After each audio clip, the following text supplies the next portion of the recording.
Pernah mendengar negara Komoro? Negara yang satu ini sering dianggap sebagai salah satu negara Arab atau Timur Tengah. Padahal, secara geografis negara ini terletak di Samudra Hindia dan jauh dari kawasan Timur Tengah. Selain itu, Komoro juga menggunakan bahasa Prancis sebagai salah satu bahasa resminya. Hal ini juga yang membuat Komoro sering disebut sebagai negara Arab yang membingungkan. Lebih lengkap tentang negara Komoro, inilah videonya.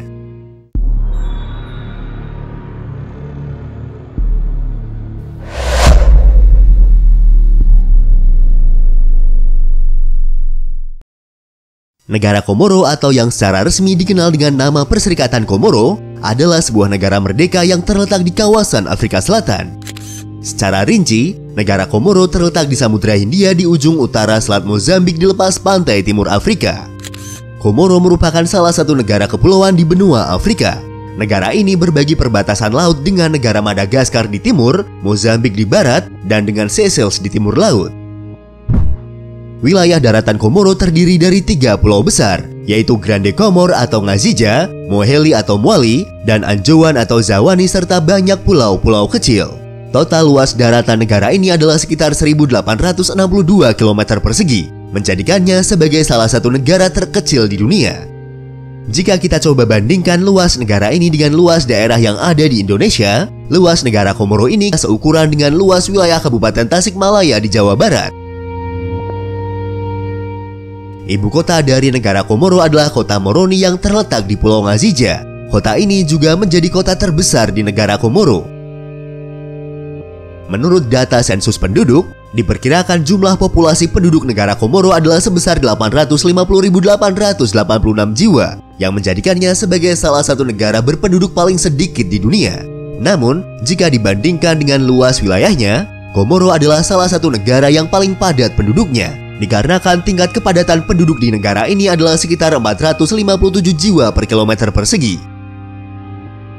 Penduduk Komoro didominasi oleh kelompok etnis Afro-Arab dengan persentase mencapai 86%. Sementara sisanya berasal dari beberapa kelompok etnis lain seperti Malagasy, India, Cina, dan komunitas kecil lain.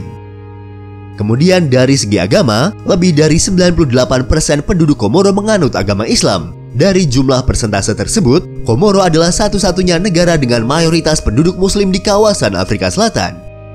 Negara Komoro juga memiliki 3 bahasa resmi yang digunakan di negaranya, yaitu bahasa Komoro atau yang dikenal dengan bahasa Sikomori, bahasa Arab, dan bahasa Prancis. Bahasa Prancis di negara ini digunakan sebagai bahasa administrasi dan bahasa sebagian besar pendidikan formal. Perserikatan Komoro adalah sebuah negara republik. Politik negara ini berlangsung dalam kerangka Republik Presidensial Federal di bawah konstitusi tahun 2001 yang diubah pada tahun 2009, 2014, dan 2018. Negara Perserikatan Komoro dibentuk oleh 3 pulau utama di negara itu. Ketiga pulau ini memiliki hak untuk mengatur sebagian besar urusan mereka sendiri dengan presiden mereka sendiri, kecuali kegiatan yang ditugaskan untuk Perserikatan Komoro seperti kebijakan luar negeri, pertahanan, kebangsaan, perbankan, dan lain-lain. Kekuasaan eksekutif pemerintah federal dipegang oleh presiden, yang dibantu oleh 3 wakil presiden. Presiden Komoro menjabat sebagai kepala negara dan pemerintahan, dan dipilih secara langsung dalam pemilihan nasional untuk masa jabatan 5 tahun. Setiap wakil presiden menjabat selama 5 tahun, dan mewakili salah satu dari 3 pulau. Presiden Komoro saat ini dijabat oleh Azali Assoumani. Dirinya merupakan seorang politikus dan perwira militer Komoro. Azali Assoumani menjadi kepala negara setelah melakukan kudeta pada tahun 1999 dan terpilih sebagai presiden pada tahun 2002, 2016, dan 2019. Dalam segi ekonomi, Komoro merupakan salah satu negara dengan ekonomi terkecil dan termiskin di dunia. Perekonomian negara ini didasarkan pada pertanian subsisten dan perikanan. Komoro memiliki ketergantungan yang besar pada hibah dan bantuan luar negeri. Bantuan keuangan dari negara-negara seperti Uni Eropa, Jepang, Arab Saudi, dan Kuwait telah menjadi salah satu penopang utama perekonomian negara ini.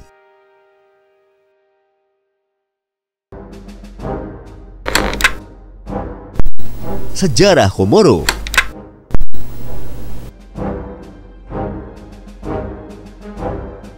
Penduduk pertama yang menduduki Kepulauan Komoro diperkirakan adalah nelayan dan pedagang yang berasal dari Afrika dan Austronesia yang melakukan perjalanan dengan menggunakan perahu.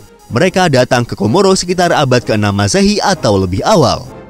Selanjutnya, pada abad ke-8 hingga abad ke-13 Masehi, mereka diikuti oleh masuknya pelaut dari semenanjung Arab dan Teluk Persia, serta pelaut Austronesia dari Asia Tenggara, yang sebelumnya sudah menetap di dekat Madagaskar. Selama berabad-abad, Komoro telah dihuni oleh suksesi beragam kelompok dari pantai Afrika, Teluk Persia, Asia Tenggara, dan Madagaskar. Pembangunan pemukiman di Komoro sendiri dibagi menjadi beberapa fase. Fase paling awal yang tercatat adalah fase Dembeni antara abad ke-8 hingga abad ke-10, di mana terdapat beberapa pemukiman kecil di setiap pulau. Kemudian dari abad ke-11 hingga abad ke-15, perdagangan dengan Pulau Madagaskar dan pedagang dari pantai Swahili dan Timur Tengah berkembang, yang mengakibatkan lebih banyak desa didirikan dan desa-desa yang sudah ada mulai tumbuh.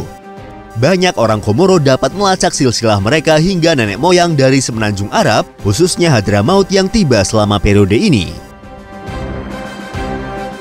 Orang Eropa pertama yang diketahui mengunjungi kepulauan ini pada abad ke-16 adalah orang Portugis. Portugis tiba di Samudra Hindia pada akhir abad ke-15, dan kunjungan Portugis pertama ke pulau-pulau itu tampaknya adalah kunjungan armada kedua Vasco da Gama pada tahun 1503. Untuk sebagian besar periode abad ke-16, pulau-pulau Komoro berfungsi sebagai penyedia persediaan untuk benteng Portugis di Mozambik. Selama periode ini, tidak ada upaya resmi dari pemerintah Portugis untuk mengambil alih wilayah Komoro.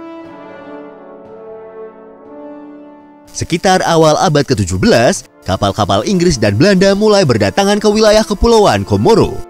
Setelah kedatangan orang-orang Eropa ini, Pulau Zuani atau Grande Comore kemudian menjadi titik suplai utama dalam rute ke Hindia Timur. Meski demikian, pengaruh asing yang paling dominan di pulau-pulau tersebut adalah dari Arab. Pada periode ini, penguasa lokal Komoro mendapat dukungan dari Sultan Oman. Menjelang akhir abad ke-18, prajurit dari Madagaskar mulai menyerang pulau-pulau di Komoro untuk pertama kali. Mereka mengambil penduduk Komoro untuk dijadikan sebagai budak, dan kemudian menetap dan merebut kekuasaan dari bangsa Arab di berbagai wilayah kepulauan tersebut. Di Komoro, diperkirakan pada tahun 1865, sebanyak 40% dari populasi penduduk Komoro terdiri dari para budak. Pada abad ke-19, wilayah Kepulauan Komoro menjadi bagian dari pemerintahan kolonial Prancis. Akuisisi Prancis atas pulau-pulau di Komoro berjalan secara bertahap. Prancis pertama kali mendirikan pemerintahan kolonial di Komoro dengan mengambil alih Pulau Mayotte pada tahun 1841. Pada tahun 1880-an, pemerintah Prancis menempatkan ketiga pulau lain dengan status wilayah perlindungan Prancis. Dan baru pada tahun 1908, keempat kepulauan Komoro secara resmi menjadi bagian dari koloni Prancis di Madagaskar. Pada tahun 1961, setahun setelah Madagaskar merdeka, pulau-pulau tersebut diberikan otonomi internal oleh Prancis.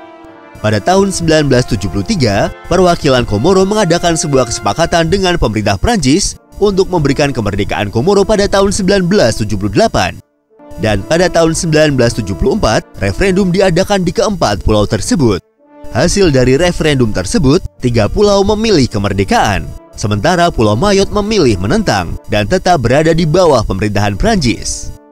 Setelah dilakukan referendum, pada tanggal 6 Juli tahun 1975, Parlemen Komoro mengeluarkan resolusi sepihak untuk menyatakan kemerdekaan Komoro dari Prancis. Meskipun PBB mengakui bahwa keempat pulau tersebut sebagai satu negara, namun Prancis hanya mengakui 3 pulau saja. Sementara Pulau Mayotte yang sejak awal menolak untuk merdeka, dikelola sebagai departemen luar negeri dari negara Prancis.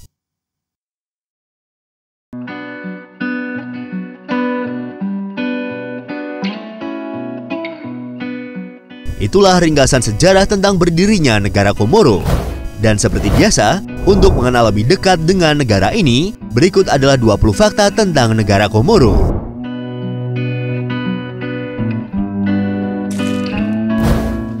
Asal-usul nama Komoro diambil dari kosakata bahasa Arab, yakni dari kata Jazair al-Qamar yang berarti kepulauan bulan. Sementara itu, penduduk Komoro menyebut dirinya dengan Masiwa. Seperti yang kita lihat, desain bendera nasional negara Komoro terdiri dari 4 garis horizontal dengan warna kuning, putih, merah, dan biru yang dikombinasikan dengan segitiga berwarna hijau pada sisi kerekan, di mana di dalamnya terdapat lambang bulan sabit dan 4 bintang berwarna putih. Meskipun motif ini sudah digunakan Komoro sejak tahun 1975 selama gerakan kemerdekaan, namun baru secara resmi diadopsi sebagai desain bendera pada tanggal 20 Desember tahun 2001. Bendera nasional Komoro memiliki 4 garis horizontal yang mewakili 4 pulau utama tersebut. Warna kuning pada bendera tersebut mewakili Pulau Moheli, warna putih mewakili Pulau Mayotte, warna merah mewakili Pulau Anjouan, dan warna biru mewakili Pulau Grande Comore. Sementara warna hijau, lambang bulan sabit dan bintang melambangkan agama Islam. Selain itu, 4 lambang bintang juga dikatakan mewakili 4 pulau utama. Pulau Mayotte adalah sebuah departemen luar negeri milik negara Prancis. Meskipun secara historis pulau ini adalah bagian dari Komoro, namun dalam referendum pada tahun 1974, Pulau Mayotte memutuskan untuk tetap berada di bawah pemerintahan Prancis. Meski demikian, dalam deklarasi kemerdekaan pada tahun 1975, Komoro tetap mengklaim bahwa pulau tersebut adalah bagian dari negaranya. Pulau Mayotte adalah wilayah paling makmur di Selat Mozambik, yang kemudian menjadikannya sebagai tujuan utama imigrasi ilegal, terutama dari wilayah-wilayah di sekitarnya seperti dari Komoro. Pada tahun 1997, 2 pulau kecil di Komoro yaitu Pulau Moheli dan Anjouan sempat memisahkan diri dari Perserikatan Komoro. Mereka meminta Prancis untuk menjajah kembali mereka, tetapi Prancis menolak permintaan tersebut dan mereka bergabung kembali dengan serikat pada tahun 2001. Menariknya, sejak kemerdekaan pada tahun 1975, Komoro telah mengalami lebih dari 20 kali kudeta dan upaya pemisahan diri. Rata-rata, kudeta dicoba di Komoro setiap 2 tahun yang menyebabkan pulau-pulau itu dijuluki sebagai pulau kudeta. Salah satu fakta menarik lain dari negara Komoro adalah negara kepulauan di benua Afrika yang dekat dengan negara Prancis. Hal tersebut dikarenakan mengingat bahwa Pulau Mayotte adalah bagian dari Prancis. Franc Komoro adalah mata uang resmi yang dikeluarkan oleh negara Komoro. Secara internasional, mata uang ini dikodekan dengan KMF. Jika kita coba konversi mata uang ini ke dalam rupiah, 1 Franc Komoro memiliki nilai tukar sekitar Rp30. Seperti yang sudah disinggung di awal, negara ini adalah salah satu negara termiskin di Afrika karena lebih dari 40% penduduknya hidup di bawah garis kemiskinan. 20% warga Komoro menganggur dan hanya sekitar 60% yang bisa membaca dan menulis. Perekonomian negara ini sangat tergantung pada sektor pertanian. Industri pertanian Komoro adalah penyumbang sekitar 40% PDB negara. Salah satu faktor yang menghambat pertumbuhan ekonomi di negara ini adalah jaringan transportasi yang tidak memadai, terutama transportasi yang menghubungkan pulau-pulau. Komoro merupakan negara penghasil vanili terbesar kedua di dunia setelah Madagaskar. Selain itu, Komoro juga merupakan produsen ylang-ylang terbesar di dunia, di mana sekitar 80% pasokan minyak ylang-ylang dunia berasal dari Komoro. Ylang-ylang atau yang kita kenal dengan kenanga adalah salah satu tanaman yang kandungan minyak atsirinya dapat digunakan sebagai bahan dasar parfum. Tanaman ini merupakan salah satu bahan alami yang paling banyak digunakan dalam industri parfum dunia, sehingga diberi nama Ratu Parfum. Karena banyaknya tanaman tersebut yang tumbuh di pulau-pulau Komoro, tidak heran jika kemudian Komoro mendapatkan julukan sebagai Kepulauan Parfum. Komoro adalah negara terkecil ketiga di Afrika berdasarkan luas wilayahnya dan terkecil keempat di Afrika berdasarkan jumlah populasi penduduknya. Puncak tertinggi Komoro adalah Puncak Kartala dengan ketinggian 2.361 meter di atas permukaan laut. Gunung Kartala adalah salah satu gunung berapi paling aktif di dunia. Gunung ini terletak di Pulau Grande Comore atau yang disebut juga dengan Pulau Ngazija. Pulau Grande Comore atau Ngazija adalah pulau terbesar di Kepulauan Komoro. Di pulau ini ibu kota Komoro berada. Pemandangan menarik di pulau ini adalah Gunung Berapi Kartala dan Masjid Vendredi. Berdasarkan legenda yang beredar di masyarakat, terbentuknya Pulau Ngazija atau Grande Comore berasal dari cincin permata yang dijatuhkan oleh jin utusan Nabi Sulaiman. Suatu hari, Nabi Sulaiman memerintahkan seorang jin untuk membawa sebuah cincin berharga kepada Ratu Saba. Namun dalam perjalanannya, jin itu menjatuhkan cincin permata tersebut yang membentuk lingkaran kawah yang besar. Kawah ini kemudian menjadi Gunung Berapi Kartala yang pada gilirannya melahirkan Pulau Ngazija yang berapi-api. Sebagai negara kepulauan, Komoro memiliki potensi wisata yang besar. Namun karena sejarah politiknya yang kerap bergejolak dan seringnya terjadi kudeta, pariwisata di negara ini kurang berkembang. Komoro adalah salah satu negara yang paling sedikit dikunjungi di dunia. Negara ini hanya menerima sekitar 28.000 wisatawan asing pada tahun 2017. Dibuka pada tahun 2001, Taman Nasional Moheli adalah kawasan lindung pertama di Komoro. Taman yang mencakup beberapa cagar alam laut dikelola bersama oleh masyarakat desa dan bertujuan untuk melestarikan keanekaragaman hayati yang kaya yang ditemukan di wilayah tersebut. Pulau Moheli juga dikenal sebagai salah satu tempat bagi penyu untuk bertelur ketika musim kawin tiba. Komoro juga sering disebut sebagai negara Arab yang membingungkan. Negara ini disebut membingungkan karena letak dan statusnya. Secara geografis Komoro masuk ke Afrika, namun negara ini masuk dalam Liga Arab. Padahal Liga Arab alias negara-negara Timur Tengah berada jauh di utara Komoro. Bukan cuma beda satu negara, untuk sampai ke Arab Saudi, Komoro harus melintasi Tanzania, Kenya, Somalia, dan Yaman.